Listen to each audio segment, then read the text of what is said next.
నమస్కారం. IC news దివిసేమ వార్తలకు స్వాగతం. నేటి వార్తల్లోని ముఖ్యాంశాలు. మన 4 రోజుల క్రితం జరిగినటువంటి పార్లమెంట్ సమావేశాల్లో రాజ్యాంగ పదవిలో ఉండి పార్లమెంట్ సాక్షిగా కేంద్ర హోం మినిస్టర్ అమిత్ షా అంబేద్కర్ పై అనుచిత వ్యాఖ్యానాలు చేసి అంబేద్కర్ని కించపరిచే విధంగా దాని భావాజాలాన్ని కించపరిచే విధంగా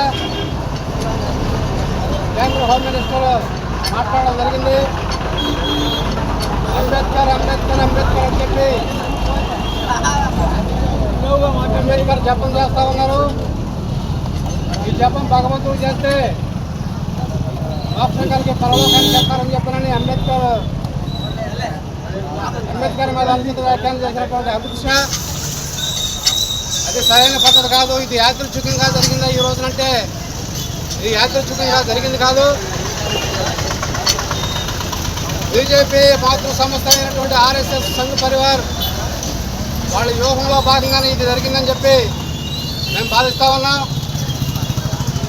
రాజ్యాంగ ముసాయిదా కమిటీ తీర్మానంలో 1949లోనే ఆర్ఎస్ఎస్ ఈ రాజ్యాంగాన్ని మేము ఆమోదించమని చెప్పి ఈ రాజ్యాంగం రకరకాల దేశాల యొక్క పీలికలు అతుకులు పెంచని చెప్పి ఆ రోజు ఆర్ఎస్ఎస్ వాళ్ళ ఆర్గనైజర్ పత్రికలో ప్రకటన కూడా చేయడం జరిగింది. డివి సావర్కర్ కానీ లెక్డేవార్ కానీ ఆ రోజున ఈ దేశానికి రాజ్యాంగం పనికిరాదు, మనోధర్మ శాస్త్రమే ఈ దేశానికి రాజ్యాంగం అని చెప్పి ఆ రోజు నుంచి నేటి వరకు కూడా అంబేద్కర్ని కించపరిచే విధంగా అంబేద్కర్ యొక్క రాజ్యాంగాన్ని సమూలంగా మార్చేదానికోసం ఈరోజు కుయుక్తులతో బీజేపీ దాని మాతృ సంస్థ ఆర్ఎస్ఎస్ ప్రయత్నం చేస్తూ ఉంది. ఇది సరైన పద్ధతి కాదు.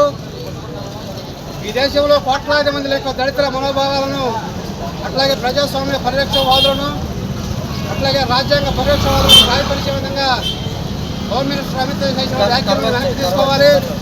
లేదంటే భవిష్యత్తులో తగిన సమయంలో తగిన విధంగా బుద్ధి చెబుతారని చెప్పి అమిత్ షా పార్లమెంట్లో దరిదాపుగా రాజ్యసభలో మాట్లాడుతూ అంబేద్కర్ అంబేద్కర్ అంబేద్కర్ ఏంటి ఈ పదం, దీనిని మీరు ఉచ్చరించే కంటే దేవుణ్ణి ఉచ్చరిస్తే మీకు మోక్షం వస్తుందని చెప్పి ఆయన అన్నాడు. ఆ వ్యాఖ్యలు వ్యంగ్యంగా మాట్లాడారు.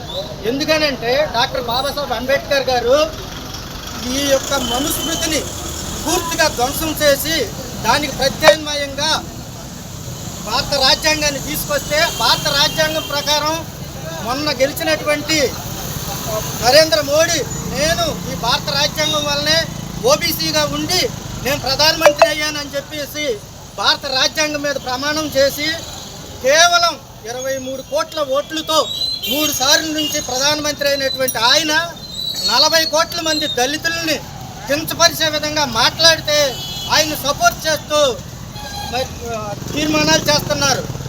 భారత రాజ్యాంగం అంబేద్కర్ అంబేద్కర్ అంబేద్కర్ అనుకోకుండా దేవుని పూజించమన్నారు. మీరు పూజించే దేవుడు ఎవరో మీరు చెప్పకపోగా ఆ ప్రయత్నం కూడా రామాయణ కాలంలో చంబూకుడు అనేటువంటి దళితుడు చేసి నేను స్వర్గానికి వెళ్తాను అని చెప్తే ఆ దేవుడే వచ్చి ఆయన తలకాయ నరికేసాడు. మళ్ళీ దాన్ని బట్టి మమ్మల్ని ఏడాలమంటారు. ఎందుకు భారత రాజ్యాంగం ప్రకారం ప్రమాణం చేసి భారత రాజ్యాంగాన్ని కించపరిచే విధంగా మాట్లాడుతూ తూట్లు పొడుస్తూ అంబేద్కర్ విధానాలకి మామూలుగా మేము అని చెప్పేసి అంబేద్కర్ ఫోటోలు పెట్టుకుని దండలేసి 14వ తారీఖున వచ్చేసేసి అందరూ దండలేస్తారు.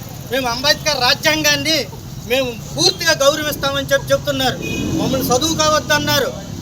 కోరేగాంలో అయితే పూణేలో దరిదాపుగా నోటికేమో బొంత కట్టి మీరు నిర్ణీత కాలంలోనే మామూలుగా మీరు నడవాలని చెబితే అప్పుడున్న 1818వ సంవత్సరంలో కోరేగాన్లోనేటువంటి భీమ్ కోరేగాన్కి సంబంధించినటువంటి 500 మంది మాహర్ కులానికి సంబంధించినటువంటి వాళ్ళు 28,000 మందిని మమ్మల్ని ఈ విధంగా చేయకూడదు, ఈస్ట్ ఇండియా కమిటీ వచ్చి మా భారతదేశాన్ని ఆక్రమించకపోతే అయ్యా మమ్మల్ని మనుషులుగా చూడండి అని చెబితే అక్కడికి సంబంధించినటువంటి ఆ రాజు ఏం చేశాడంటే మీకు ఏ విధమైనటువంటి హక్కులు ఏది చేయమంటే అప్పుడు సైన్యానికి వ్యతిరేకంగా 28,000 మందిని 500 మంది దళితులు మహర వీరులు బుద్ధి చెప్పి చంపేసినటువంటి సంఘటన మా మహర్ కులానికి సంబంధించి ఉంది.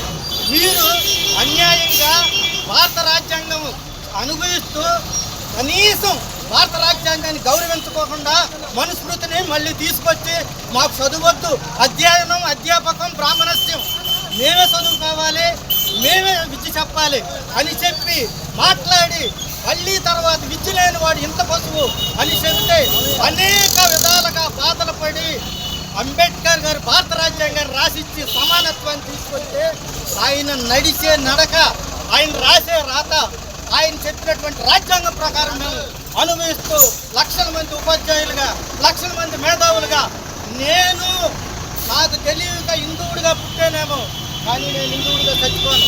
ఎందుకంటే మమ్మల్ని ఊరిగా దూరంగా విసిరేసి చదువుకి మాట్లాడటానికి అన్నిటికీ దూరంగా హింసగా సమాచారాలు అని చెప్పారు. కాబట్టి మేము ఈ మతంలో నాకు తెలియకోకుండా నేను పుట్టానేమో, నేను మాత్రం ఆ విధంగా సావనని అంబేద్కర్ గారు 6 లక్షల మందితో బౌద్ధ మతం తీసుకుని, బౌద్ధ మతం అంటే మార్గం, విశ్వాసం, నమ్మకం, మనిషిని మనిషిగా చూసేటువంటిది, దాన్ని తీసుకుని భారత రాజ్యాంగాన్ని ఆర్టికల్ 25 నుంచి 17 వరకు ఏం మతస్పృహ కలిగి ఎవడైనా ఒక మతాన్ని కానీ దేనిదైనా ఆచరించుకోవచ్చు అని చెప్పి రాజ్యాంగాన్ని తయారు చేశాడు. ఇవాళ దేవుడికి మొక్కితే వస్తాడో రాడో కానీ భారత రాజ్యాంగం ప్రకారం 100కి ఫోన్ చేస్తే ఎవడన్నా ఇబ్బంది పెడితే పోలీసుడు వచ్చి ఆ రాజ్యాంగం ప్రకారం నన్ను రక్షిస్తాడు. దేవుడా దేవుడా అంతే